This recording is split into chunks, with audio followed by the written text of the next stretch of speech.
So Christine is talking to Lady Reason, and she's asking her all of these questions, and then she finally gets to a question that I think is really, really important. She wants to know if God has made women capable of studying the sciences. And it's important to note here that she's talking, when she says the sciences, she's talking basically about intellectual things, not just the hard sciences. So she's talking about philosophy and stuff like that. And Reason responds and says, if daughters were allowed to attend schools and study the way that sons are allowed to, they would learn as thoroughly and understand the subtleties of all the arts as well as our sons, right? So here's where the view comes in that, hey, it's about education, and women haven't had the opportunity to be educated. So of course, we can't expect them to understand the sciences or be capable of studying them unless they are educated. And Reason says, if you give them equal education, they're going to be able to do it. So that is super important. Reason says, do you know why women know less? It is because they are not involved in many different things, but they stay at home, where it is enough for them to run the household. And they don't learn more because the public doesn't require them to get involved in the affairs which men are commissioned to execute.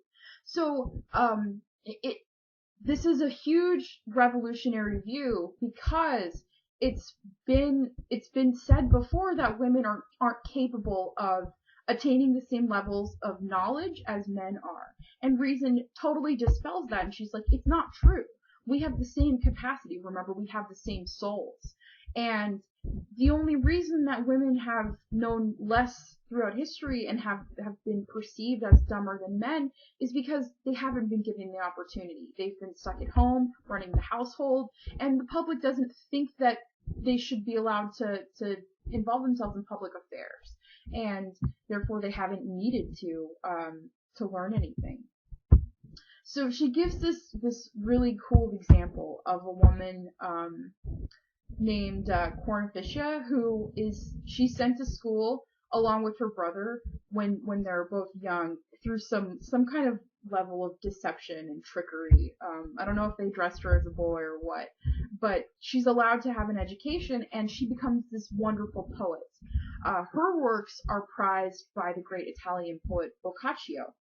So Reason gives the example of Cornificia to show, hey, women are capable of this, right? Even, and Christine herself is a prime example of showing how women are capable of attaining knowledge. And then she brings up more examples, Proba and Sappho, and other women from history who, when they have been given the opportunity to learn, have become poets and scholars. So this dispels the myth that women aren't capable of intellectual discourse by arguing that women throughout history have been capable of it as long as they are given the opportunity. Okay, so she's talked to Lady Reason, and the next lady who appears to her is Lady Rectitude. And Lady Reason, remember, sent her to the field of letters and had her look at all these texts and ask questions. Lady Rectitude says, let's start building the city. And, the houses have already been built, and now let's put some ladies in it. Now we have to populate the city of ladies. And Lady Rectitude says, the city can only be populated with ladies of great excellence, and we don't want any other ladies here. So, no bad women from history. But it's okay, because what we're going to realize pretty quickly is that women who have been perceived as bad women are actually not bad women. The word rectitude, I think what Christine is getting at here with this lady is like right action, so moral uprightness. So we've seen Lady Reason sort of tackle things from an intellectual perspective. Lady Rectitude is going to tackle things more from like a Miss Manners kind of perspective a little bit, but it's more than that. She really is making some great moral arguments here.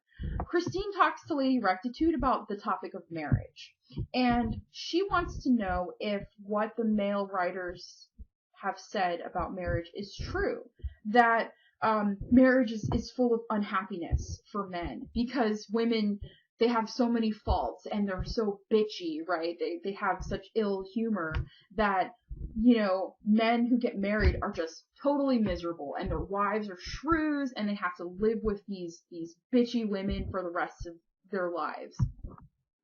And Christine notes a lot of men have been advised to avoid marriage if they want to avoid being unhappy. And she's like, is this true? Is all of this true? And Rectitude responds to her, consider all of the women who die of hunger and grief with a home full of children, while their husbands corralled dissolutely or go on binges in every tavern all over town. And still, the poor women are beaten by their husbands when they return. That's their supper. So she talks about deadbeat husbands, right? She's like, oh, men are complaining about being married to women, their wives? Well, look at all the deadbeat husbands out there. So then Rectitude gives a number of examples of wives who had been exceptionally loyal and good to their husbands. So look at those examples. They're important. She also talks about the topic of chastity.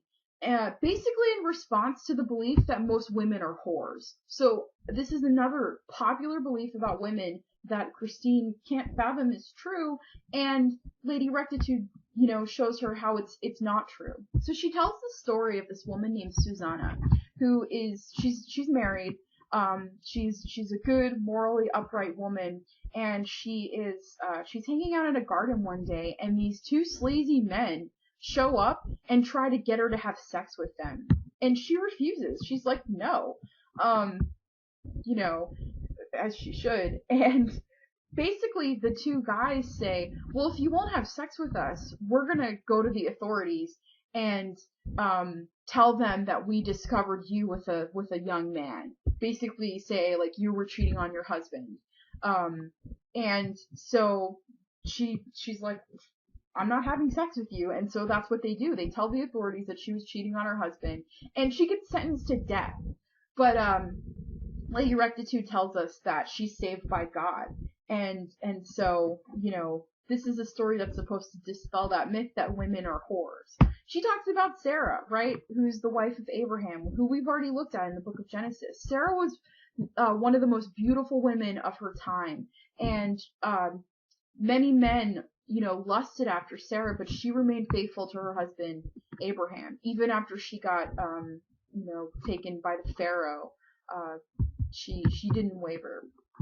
So Lady Rectitude talks sort of about the marriage factor, chastity, the moral uprightness of women. And the last of the three women who appear to Christine is Lady Justice.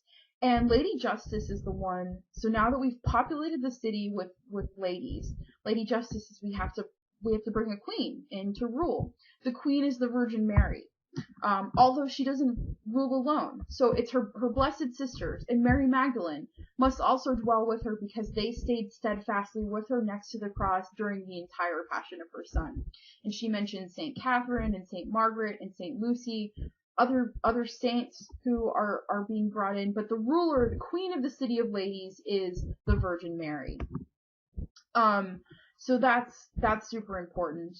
And then, she ends by saying, I don't know what else I could tell you, Christine. I could tell of countless ladies of different social backgrounds, maidens, married women, widows, in whom God manifested his virtues with amazing force and constancy. And even though I have not named all the holy ladies who have lived, who are living, and who will live, they can all be included in the city of ladies. So look at that. That's super important because she said,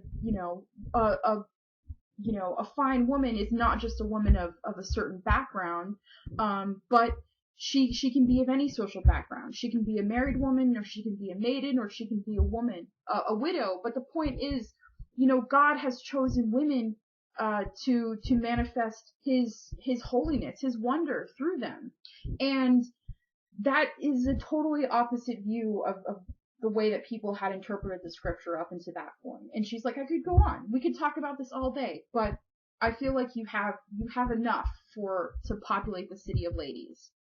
So she ends the text by addressing all of the ladies and all of the ladies who are reading, the ladies who have helped her populate the city, and she gives the following advice. In brief, all women, whether noble, bourgeois, or lower class, be well informed in all things, and cautious in defending your honor and chastity against your enemies. My ladies, see how these men accuse you of so many vices in everything. Make liars of them all by showing your virtue, and prove their attacks false by acting well.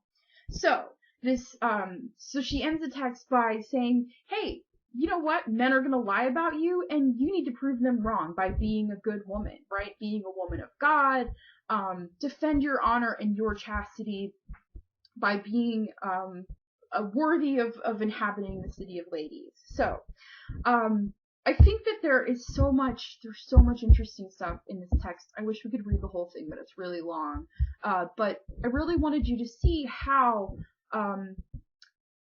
de Pizan is so different, and she really challenges a lot of the patriarchal views we've seen throughout the semester, and that's one thing that's really important about the last module, is that we're looking at faith and reason, and Aquinas marries those two concepts in a really traditional way. Christine de Pizan marries them in a totally different way, and she comes up with a totally different conclusion. So I think it's really important to have those two perspectives in there. So that's it. If you have any questions about the Pizan, just let me know.